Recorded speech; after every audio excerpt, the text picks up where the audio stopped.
Most people believe rejection is an external event. Someone says no. A door closes. An invitation never comes. A message is ignored. They call this bad luck.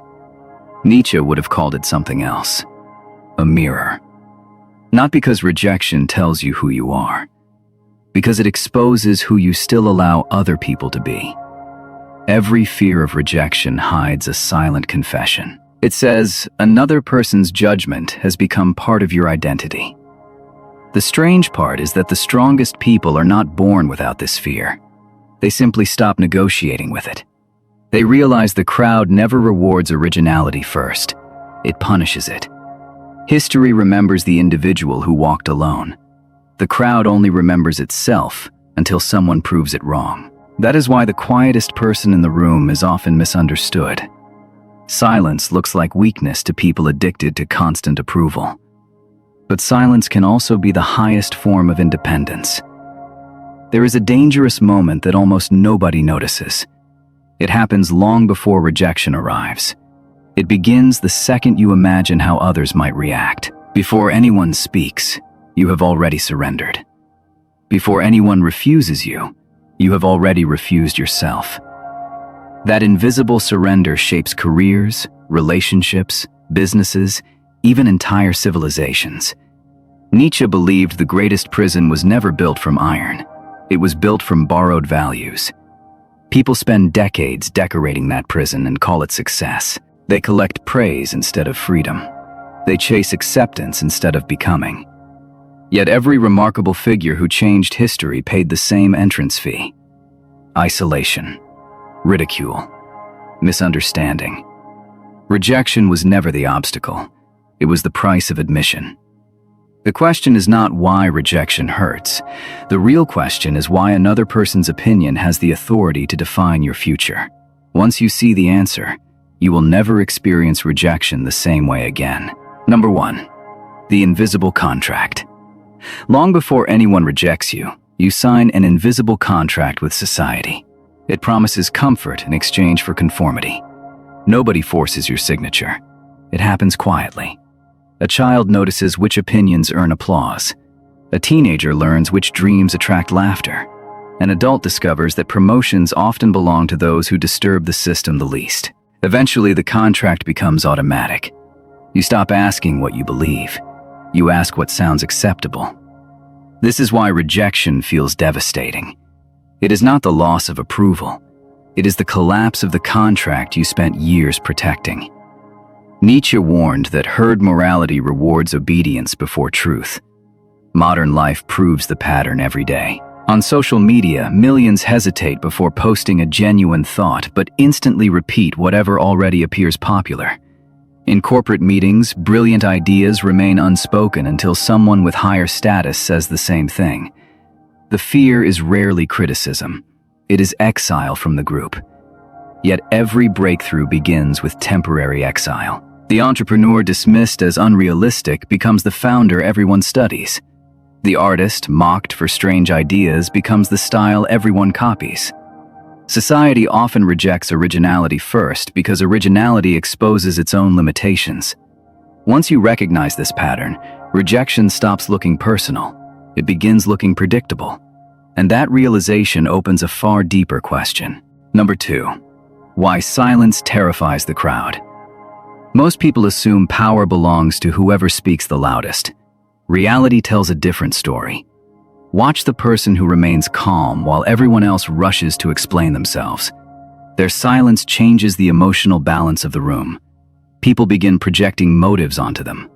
Confidence, arrogance, intelligence, contempt. Silence becomes a blank screen where others reveal their own psychology. Nietzsche understood that people fear uncertainty more than disagreement. A predictable enemy is easier to manage than an unreadable mind. This explains why quiet individuals often receive stronger emotional reactions than outspoken ones. They deny others the comfort of easy interpretation. Think about high-level negotiations. The person desperate for approval fills every pause with unnecessary words. The patient observer waits. Information flows toward the one who needs validation the least. The same principle appears in personal relationships.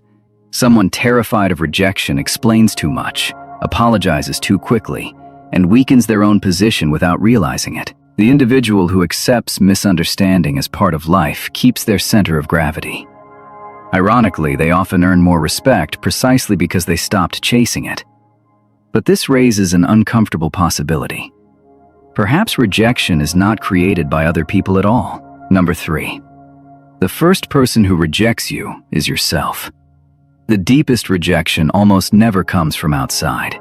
It begins inside the imagination.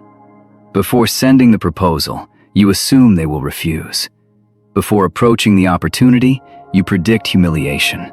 Before expressing your belief, you censor your own voice. External rejection merely confirms a sentence already pronounced by your own mind. Nietzsche called this the spirit of self-denial. A life directed by invisible fear slowly becomes a life designed for invisible safety. Everything appears stable. Nothing truly grows.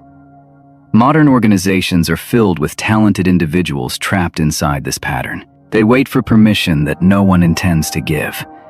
They mistake caution for wisdom and comfort for intelligence.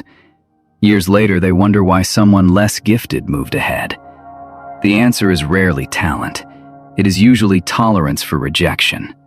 Every meaningful achievement demands the willingness to survive misunderstanding. The irony is profound. The people you fear disappointing are often too occupied with their own insecurities to remember your failures. Meanwhile, you continue carrying a rejection that existed only inside your expectations. Once that illusion disappears, another discovery becomes impossible to ignore. Power was never hidden inside acceptance. It has always been hiding inside your relationship with fear itself. Number 4. Approval is the most expensive currency.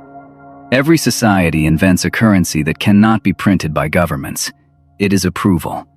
People spend decades earning it, without realizing the exchange rate keeps changing. The moment you depend on applause, your direction belongs to the audience instead of yourself. Nietzsche believed that values created by the crowd are designed to preserve the crowd, not the exceptional individual. Look at modern careers. One employee constantly asks what the manager wants to hear. Another quietly develops skills that remain valuable even if the company disappears tomorrow. The first receives faster praise. The second builds lasting freedom. At first, the difference is invisible. Years later, it becomes impossible to ignore. One person owns a reputation. The other owns capability. Reputation survives only while others continue believing in it. Capability survives even when no one is watching. This is why rejection often destroys those who invested only in appearances. When approval disappears, so does their identity. But the individual who invested in mastery loses nothing essential. Rejection simply removes an illusion they no longer needed. Once you understand this exchange, you begin asking a different question. What happens when approval is no longer your goal? Number 5. The power of becoming unreadable. People are surprisingly comfortable with patterns. They want to know how you will react before they speak. They expect your anger. They predict your apology. They rely on your need to explain yourself. Predictability makes other people feel powerful because it gives them emotional control. Nietzsche admired those who refuse to become prisoners of expectation. Not because mystery is a trick, but because genuine independence cannot be predicted. In today's digital world, algorithms reward repetition. The same opinions, the same personalities, the same emotional performances repeated until they become identities. Many people slowly transform into public versions of themselves, carefully edited to avoid rejection. Then one day they no longer remember which version is real. The strongest mind is not the loudest voice online. It is the one that remains unchanged, whether praised by thousands or ignored by everyone. That kind of consistency unsettles people because it cannot be manipulated through approval or criticism. They stop knowing which emotional button controls you. And the moment those buttons disappear, a different kind of authority begins to emerge. Not authority granted by status, but authority created by inner stability.